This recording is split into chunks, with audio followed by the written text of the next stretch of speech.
Most men have never once been told what it means to be a man of God. Not what a Christian should do, not what a good guy looks like, what it means to actually be one. Nobody sat you down and said it. So you built your idea of manhood out of movies, locker room talk, and half a sermon that you half remember. Today we're going to try and fix that. By the end of this video, you will have an actual definition, not just vague, just be a good person Sunday school answer, a real biblical picture of what a man of God looks like, and where to start becoming him this week. Every man has built a definition of manhood from somewhere. Most of us just never noticed we're doing it. Ask most guys what actually makes a man, and you'll get a shrug, a punchline. Culture hands us two options: dominate everything or apologize just for existing.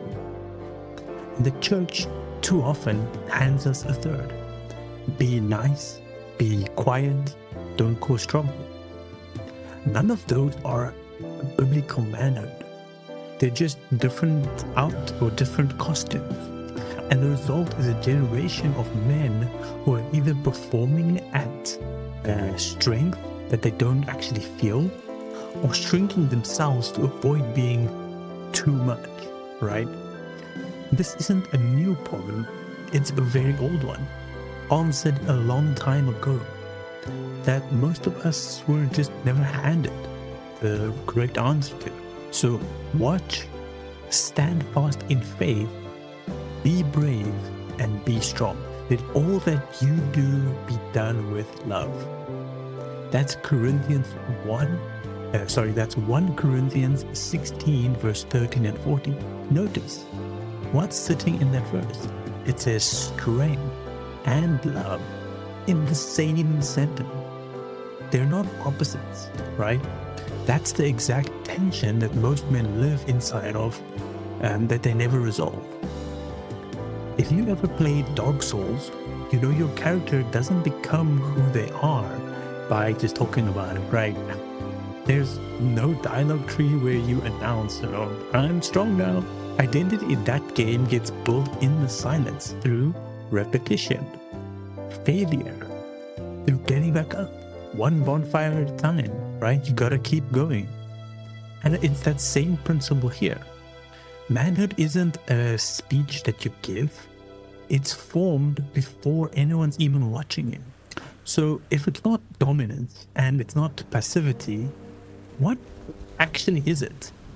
So because the answer isn't personality type, it's something a lot older and a lot more specific than most of us were ever told. So let's kill 2 bad definitions before we build the right one. The first is manhood as dominance, control, conquest, never showing a crack. That's not strength, that's fear wearing a costume. And the second is manhood as passivity, nice guy, theology, avoiding conflict, avoiding conviction, and just calling that humility, when it's really just fear of being wrong out loud, right? Both versions share the same root. They're built on performance, not an identity. And you can't build a life on a performance because performances end, but your identity doesn't. So where does real identity actually come from? It's not from your job, not your, body count of accomplishments, not what your dad did or didn't say to you when you were growing up. So God created man is in his own image. In the image of God, he created him. Male and female, he created them. Genesis 27. So before you did anything, before any one of your accomplishments or failures or mistakes, you were made in the image of God. That's not a nice church phrase to make you feel better. That's like the foundation, okay? everything else gets built on top of that foundation.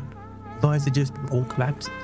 Kratos spends, right, the entire game trying to unlearn rage as his identity.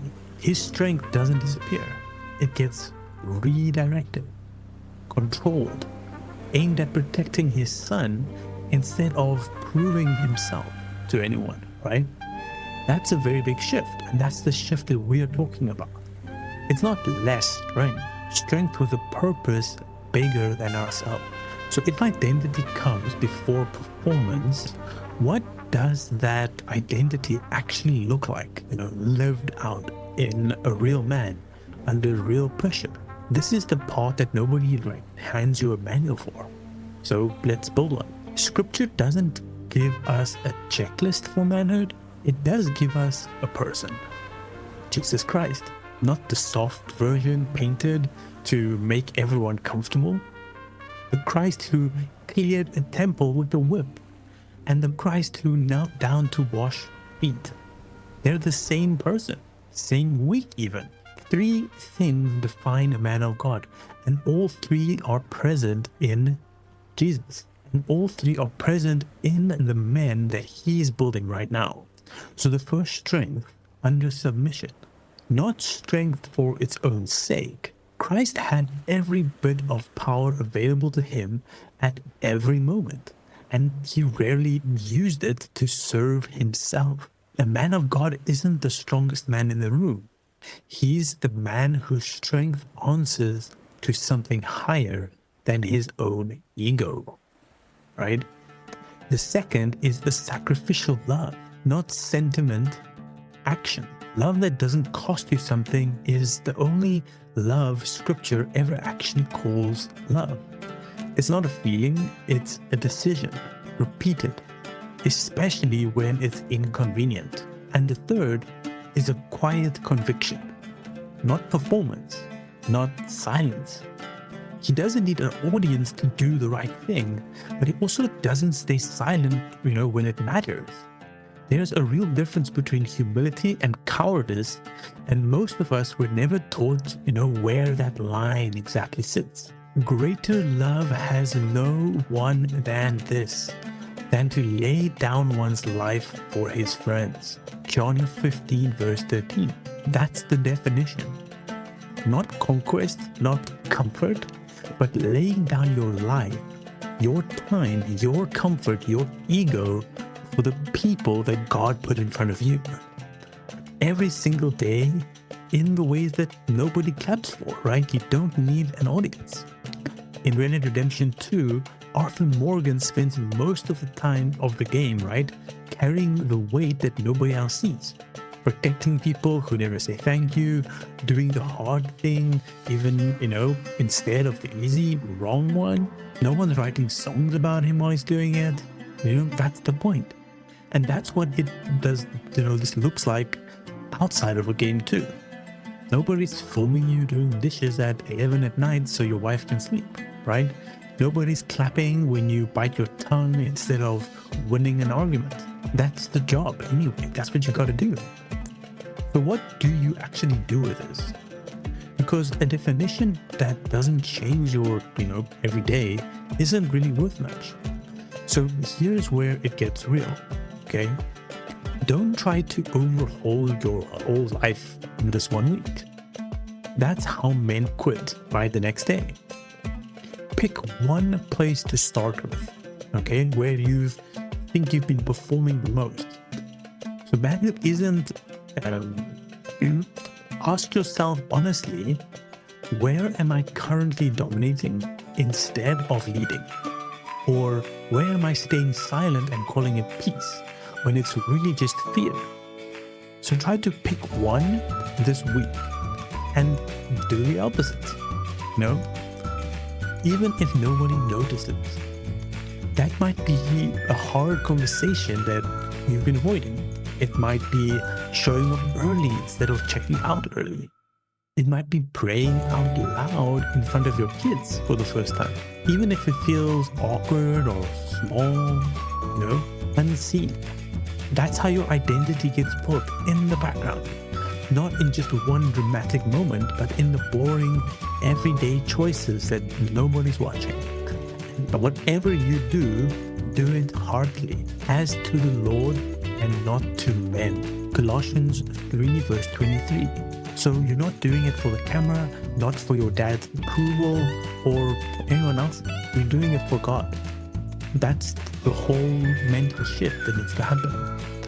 Nobody sat most of us down and told us what a man of God actually looks like. So we just guessed. Some of us guessed dominance, some of us guessed disappearing. Both are wrong.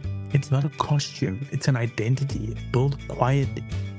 One unseen choice at a time. Strength under submission. Love that costs you something. Conviction that doesn't need an audience. Now, I'm still figuring all this out. I'm not here as someone that's actually arrived at the destination, right? I'm working alongside you right now to figure this out, right? So this week, pick your one thing, and if this hit you, please subscribe. This channel is exactly for men who are going through what you're going through right now, trying to figure out who God actually built us to be, right? If you'd like to join me on the journey, please follow and subscribe, and I'll see you in the next one.